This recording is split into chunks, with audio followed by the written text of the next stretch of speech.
Control is not a normal game. This is gonna be weirder than usual. The building you enter is on lockdown, the director of this government agency is dead, and you have been chosen to become the new director. Congratulations on the promotion. From the very beginning, it establishes a truth. This is a world where the ordinary hides the extraordinary. And its creativity, Remedy's unique, unflinching weirdness, that makes this work.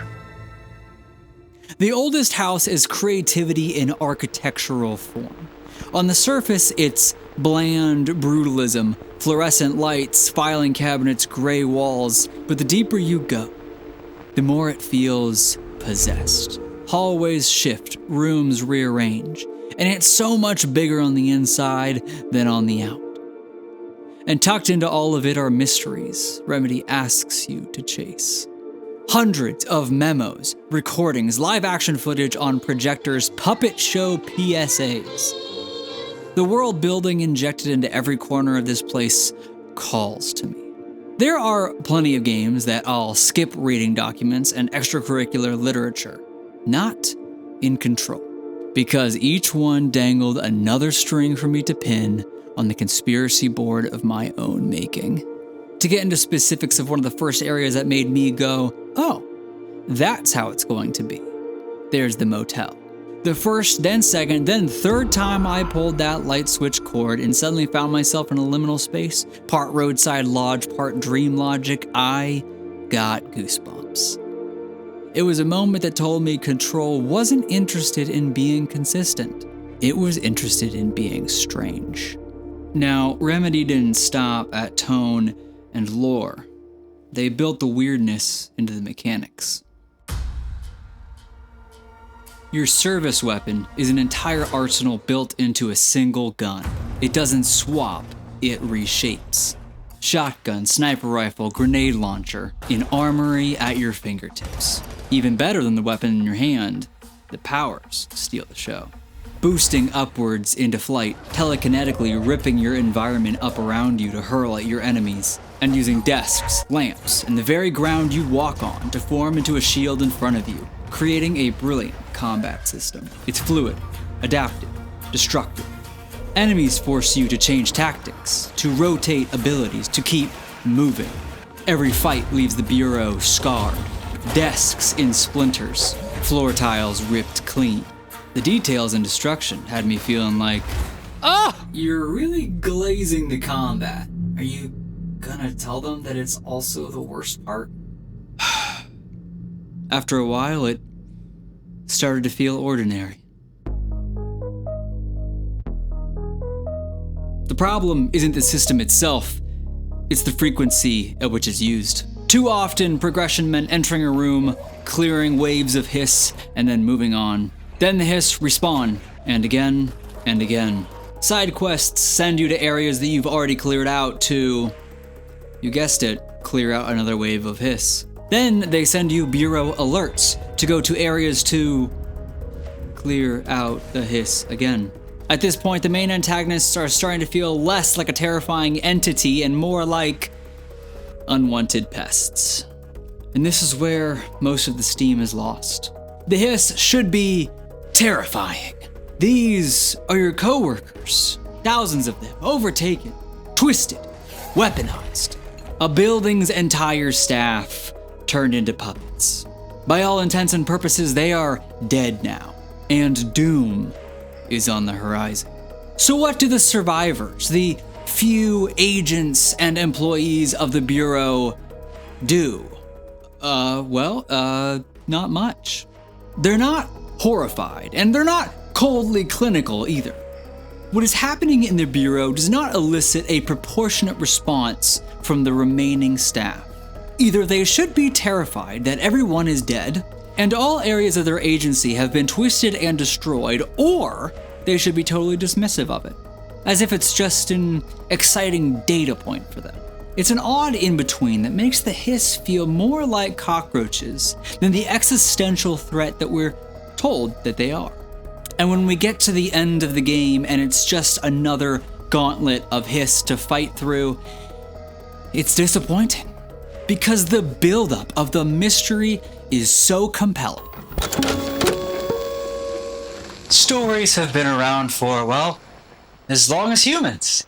And for generations, they have followed the same story structure. Now, let me show you a diagram here. This is the typical story structure with an exposition at the beginning, followed by rising action with a climax at the top, followed by falling action, and then finally denouement, French for conclusion. Now, I show you this because it's interesting to compare that to the story structure of, say, Control, right? Where we have the exposition, rising action, more rising action, mystery after mystery, lore after lore, and you can't help but expect a payoff, a denouement. But then there isn't one at all. The ending is nothing more special than any other fight you've had. Another swarm of hiss, followed by a half-baked cutscene and a few lines of dialogue. Die-hard fans of a given property such as this one will have an easy explanation for ambiguity. They're setting up a sequel. Just play Alan Wake 2. Any good story, even in a trilogy or a large series, should be able to stand on its own 2 feet. For a game so creative and so inventive, it's a strangely odd way to close the curtain. And at first, I was really disappointed by this. I looked back at the game through the lens of the ending and was a little dismayed. But this is where I think I learned a lesson. Because I did have a lot of fun. I was completely enveloped by the world building and the story and every strange little thing that Remedy attempted to do. The ending could not and did not ruin the rest of the game, because I still held those good memories. So, let me go ahead and tell you what my personal climax of the game is.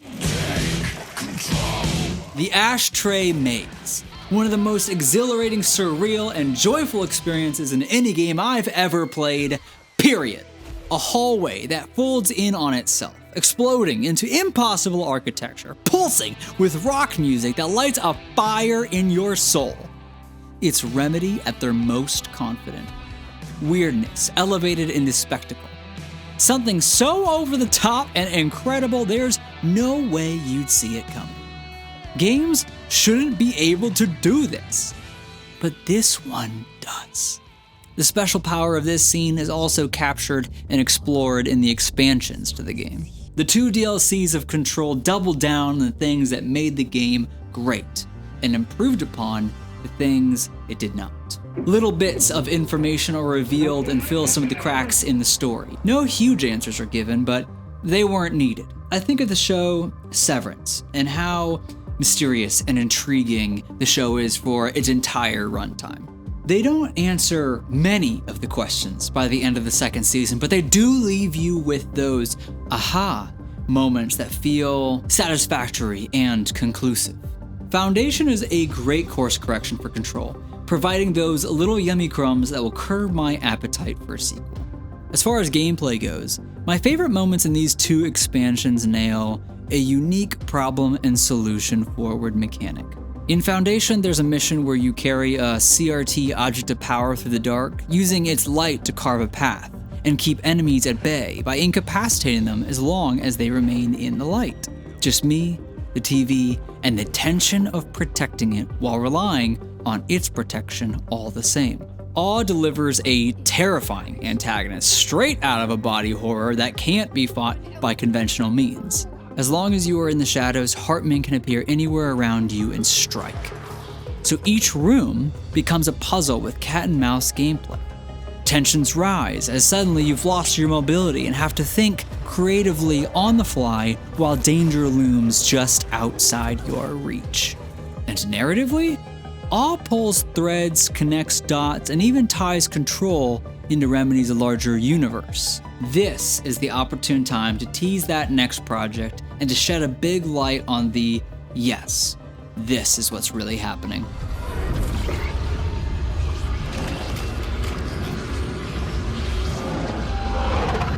Control is not perfect. The hiss can feel more like bugs than monsters. Combat can wear thin, and the ending fizzles instead of igniting. But I believe those less inspired and rote moments pushed me to understand what makes it unforgettable.